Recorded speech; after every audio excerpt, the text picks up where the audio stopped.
Testing. Hi, so, I'm back, and I can hear myself, and there is maybe a couple wavelengths delay between my speaking and me hearing it, so it's not real time, but yeah. This is a LUT test, but I wanted to try the audio as well. I tried a little bit of audio tests myself, but we're going to do it here outdoors. Not the most ideal conditions. It's windy. I don't really have a dead cat or anything. I just have the built-in Rode windscreen on it. And it's screwed together with my new screw that Rode sent me. I emailed them and I said, hey, I'm missing a screw, and I don't know what size it is to Google. I've Googled Rode screw, and I never get a size about what kind it is. And could you guys help me, point me in the direction, show me where on the store it is so I can buy some? And they said, oh, we'll be happy to send you some screws if it's out of warranty, and if it's in warranty, and I knew it was not in warranty. And I told them it was not in warranty, and I gave them the information anyway, but I said, oh, here's my information. It's not in warranty, and again, I'm offering to buy screws from you. Wind, oh yeah. I'm just going to let it go. This is not an audio thing. And this is... my headphones that I brought were gamers, but this is not... See, it's this. Not this. But they said, yeah, it's not in warranty, but we're going to make an exception and send you out screws. Hey, thanks. That Rode is awesome. I'm glad I have the Rode NTG2. I've used it for all of the films where I had to record the audio. I've worked with other films where they had their own sound equipment, and I'm not sure what they used exactly, but it might have been Sennheiser or something, but I like my Rode, so... Anyway, this is not a sound test.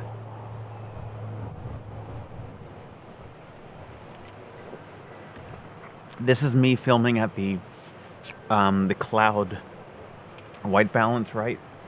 6500. So this is a 6500.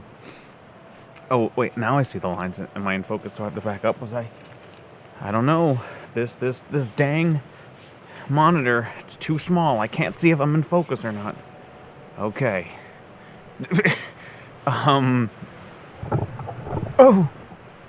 Oh, I see the mic. I see the mic a tiny bit. I still see the mic a tiny bit. It's good enough.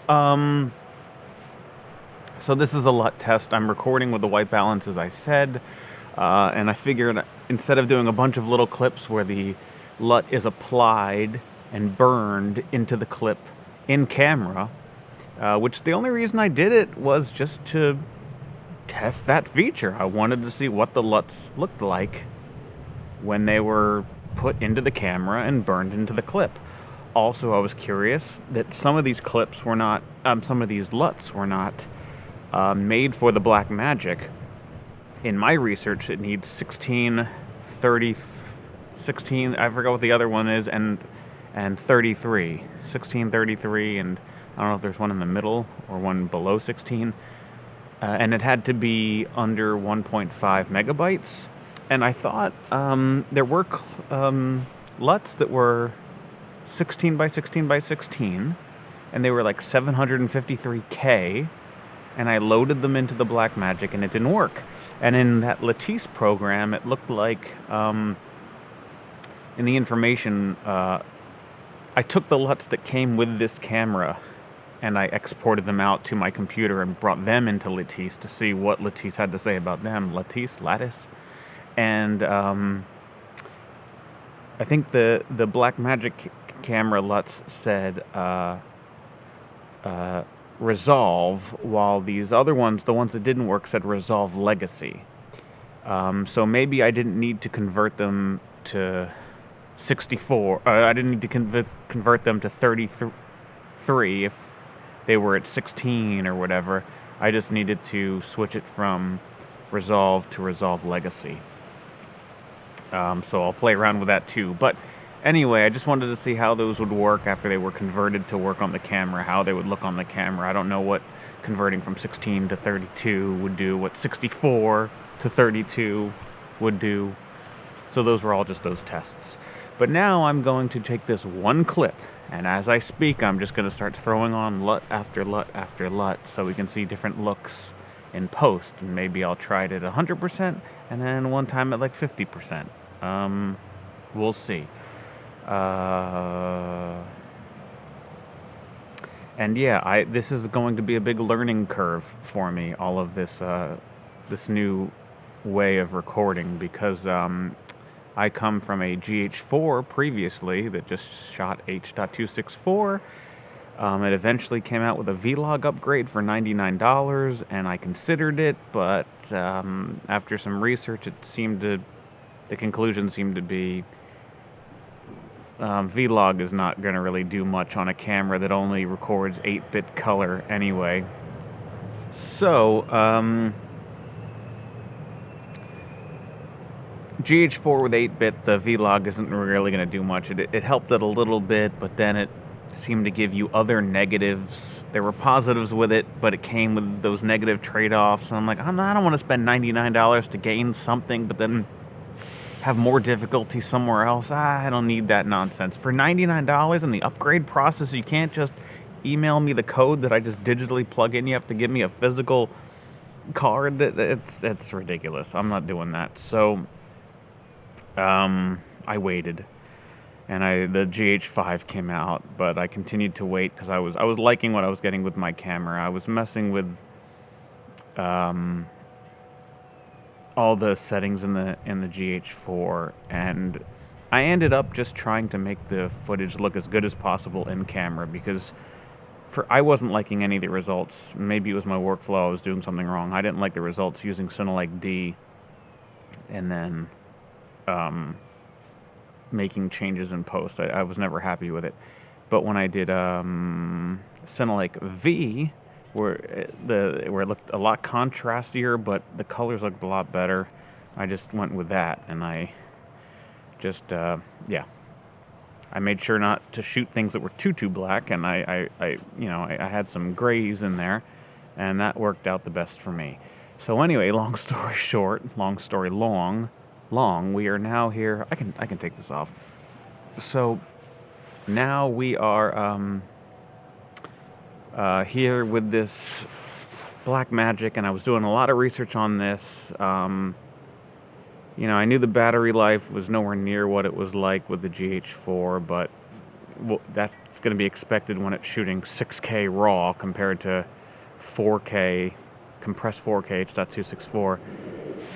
But the whole log thing and the log and RAW are both still new to me, and I'm still trying to figure it out. To my best understanding, log is the sort of the color profile, the picture profile. But then the codec is the I'm getting all the words mixed up here. The shooting in film in log, right, is how much colors, and then RAW is the ability for the camera to record so many colors. If you shoot in log but not in RAW, then you might not have as much data, I guess, or is it really just the ability to change just white balance in post? But so there's that. Then there was like the hybrid log gamma, the HLG, which the GH4 did not have, but the GH5 I think possibly did. Certainly the S1H did. And hybrid log gamma, I guess, is for getting a sort of log-like color gamut inside of a non-log file format? Help. I don't know. So I'm trying to figure that out. I don't think that this is HLG is what I'm saying. When I'm shooting, well, right now I'm shooting ProRes HQ, so it's not even It's not even RAW, but it is the film log profile. So am I seeing less colors and less contrast using the film profile with ProRes as I would if I was shooting film profile with BRAW? Hey, brah. I think maybe I'm not losing any detail and information. It's just a matter of not being able to change the white balance in post, the native white balance and the native ISO. I mean, I can change the white balance and boost the brightness on any clip, really, but I guess you'd have more accurate results if I was shooting in RAW. But my Mac Pro is from 2010. I got it for $800 a few years ago. I smushed in a new graphics card, Sapphire 7970, so it helped.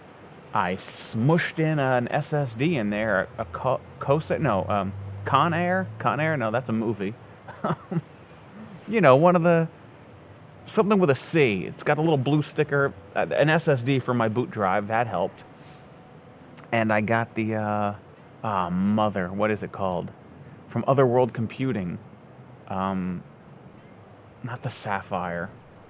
The Excalibur? Something like that. That goes into the PCIe slot, the one with 16 thingamajigs, right above the graphics card. It barely fits in there, but it fits in there. That's what she said.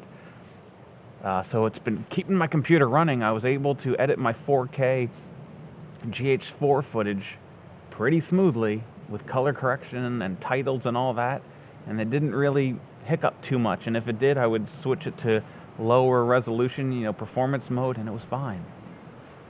It was great. I never had problems with it. Anyway, so we're on this now, and my computer can't do the RAW, you see. It can't do the RAW. I have a Mac that can't run anything higher than Mojave. And the RAW that this shoots, RAW 2.1 rather than 2, or 2 rather than 1, I don't know, one of those things. That RAW is only supported with higher operating systems. So, yeah. Oh, all right. I'm not. So I can't record it. Yes, DaVinci 17 runs on the Mac, I believe, on my Mac, and Resolve 17 supports BRAW, the newest BRAW, but my computer doesn't. So I need a new computer. So I'm looking at the Macs, the M1s, the M1 Pros, the M1 Max. But I really want a desktop, and the current colorful iMac M1, I'm gonna hold off on. I'm gonna skip that. The Mac Mini M1 looks great, but I really want something long term that's gonna last me a long time, and the M1 Mac Mini I don't think is quite there for my needs. I'd really like an iMac Pro with an M1 Max chip. Or even a Mac Pro, but these new Mac Pros are expensive. The only reason I have my 2010 Mac Pro is because I bought it. It came from 2010. I probably got it in 2016. So 6 or 7 years later, I'm buying this almost maxed out Mac Pro for $800. That's how I could afford that. And then bumping up all the RAM to 64 gigabytes of RAM. Or is it 100 and something? How many? I think I have 64 gigabytes RAM, all bought not through Apple, so I saved money there. Oh, God. Am I even done the LUTs? I don't even know what I'll be doing with these LUTs. So, my computer doesn't run this RAW footage. So, we're shooting ProRes, and so it's not 6K because this doesn't shoot 6K ProRes. The highest is 4K ProRes. So we're back to 4K, almost as if I never left my GH4, but it's okay. We're doing it for the LUTs, no problem. And now that I've put the LUTs into the camera, I want to see how they work when I apply them in the edit. And I'll probably use Final Cut. I'll try that. I'll try them at 100%. I'll try them at 50%. I'll try to tweak the white balance on this, because maybe the white balance is not perfectly set. And I feel like this whole thing has been slightly leaned this way slightly, but the camera looks level. Because it's, I don't know. So yeah, I just wanted to run this test. I don't know if I have anything else to say. Oh, right, yes I do. So how does, like, the LUTs affect when you burn the LUT into the footage when it's in camera? I know that's not really the way you're supposed to do it anyway, and I probably won't do it that way, but how is that affecting the footage? Is it just putting, like, clothes over a person in a way like that, where, like, the actual file's not changed, you just put something on top of it, and that's that? Or is it doing something fundamentally different to the footage when you apply the LUT? Is it burning something in that means you can't mess with the white balance anymore if you were shooting in RAW? Do I convert this to hybrid log gamma? Do I bring this footage, even though it's not RAW and it's ProRes, I'm shooting the film profile, do I edit this in a timeline that's a high dynamic range? Or, like, does that matter? Am I getting high dynamic range colors right now using the film log profile but not in RAW? I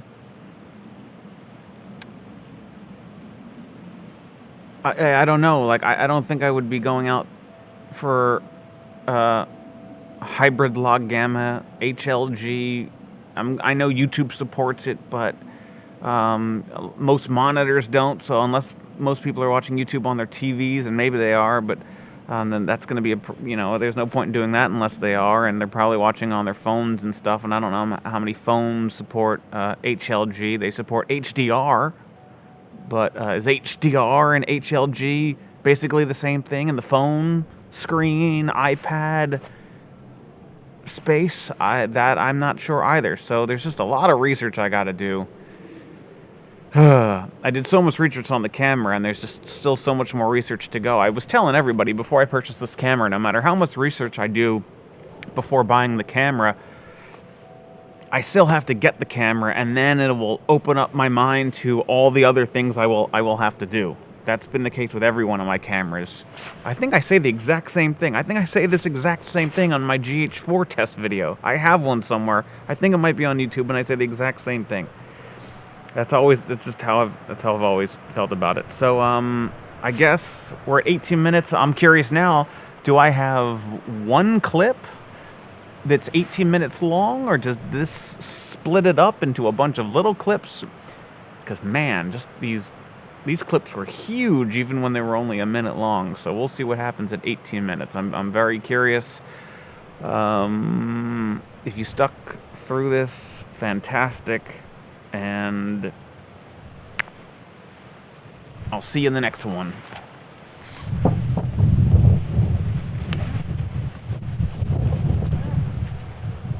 The monitor went out.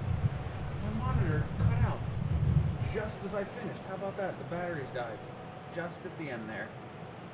What do you know about that?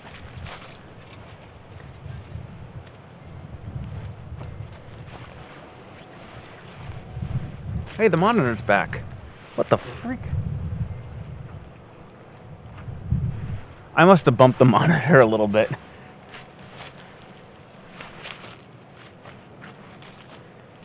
I'm gonna go check the monitor settings downstairs. I bet there's probably something